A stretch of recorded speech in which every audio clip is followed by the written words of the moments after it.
Coming into the match against Athletic, Barcelona weren't looking too great.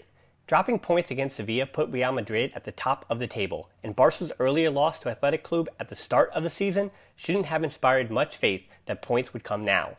In fact, Barca were winless in their last 4 games against Athletic, though that stat could have been offset by Athletic's 24-game winless streak at the Camp Nou, dating back to 2001.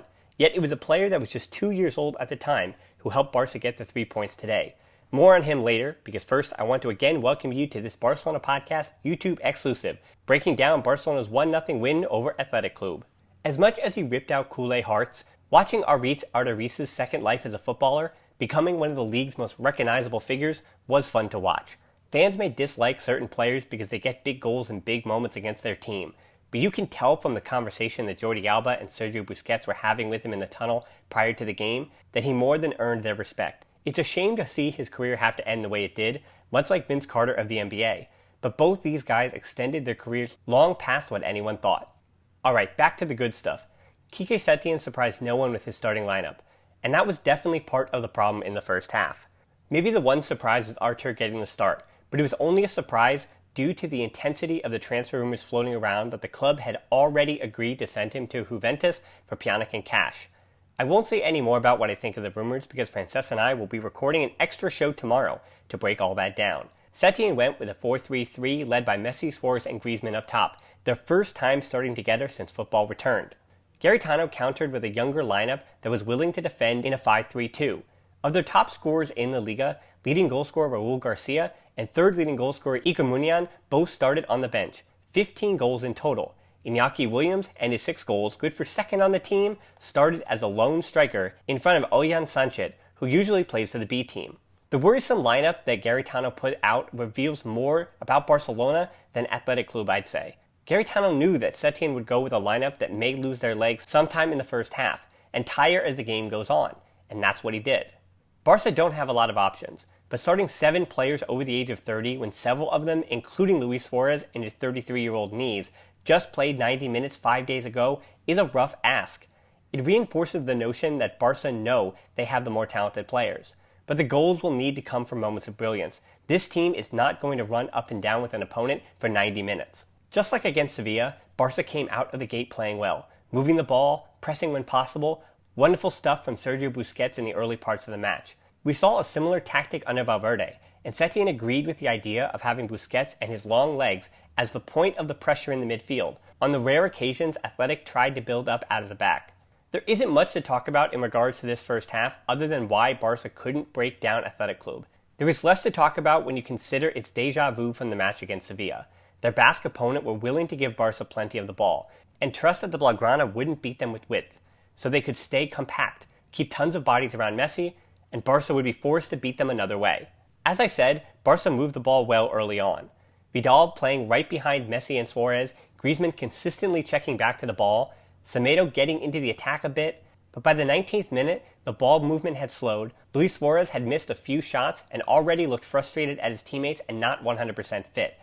Barca's lack of width was on full display in the 38th minute when a counterattack was on through Semedo on the right. As the right back dribbled up the right, Messi, Griezmann, and Suarez converge on a space of about 15 yards, and Athletic Club are able to collapse red and white shirts into all the passing angles. Skipping ahead to the other half of halftime, this reaction from Setién tells a lot about the performance through 50 minutes, and again in the 51st minute, notice just how compact the team is. That all changed though in the 56th minute when Artur came out for Riqui Puig.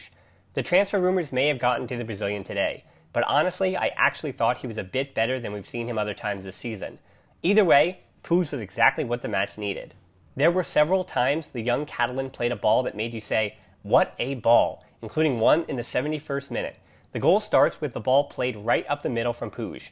It's a direct ball that finds its target. After some bouncing around and a half chance, finally Barca get a lucky bounce and the gravity of Messi matters. The ball falls to the Argentine and his shot/pass causes the ball to fall right into the path of Rakitic, who finishes smoothly past Unai Simon. A credit to the Croatian, who also came on as a sub, for continuing his run into the box to get onto the end of that weird ricochet. I want to put this one to bed by trying to explain some of the reasons why Ansu Fati and Puig deserve as much credit as they are getting for changing the game.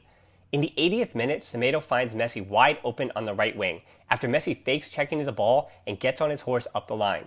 It's a terrific move from Messi, but why is Messi so wide open on the right wing in a 1v1? It might be because Puig was filling in the space in the middle, where Messi receives and turns with the ball. Puig's willingness to keep the ball moving disorganized the Athletic back line, and they had to start defending the space instead of the man. It seems simple, but this matters to take the burden off Messi. Now for some Fati. Mentioning for no other reason than contempt, it wasn't upsetting to see Fati give some physicality to Raul Garcia in the 84th minute, and the referee allowed them to play on. But it's the 88th minute run that he makes, splitting the double team and laying off to Messi that matters. Fati does lose the ball sometimes, but his desire to continue going at defenders with the short memory of a teenager helps attract attention away from Messi. Once again, this matters. We said Vidal is unpredictable, chaos, but in this match, it was the young players who didn't know any better that made the change. Messi still had 10 successful dribbles in the match. Athletic Club had a total of 6, but it still wasn't his best match. Yet, the last half hour, when Messi had to do less on the ball, Barca were better. The most telling stat, Barca's expected goals in the 65 minutes before Fati and Puig were on the pitch, 0.30. In the 25 minutes they were on the field, Barca's expected goals jumped to 1.59.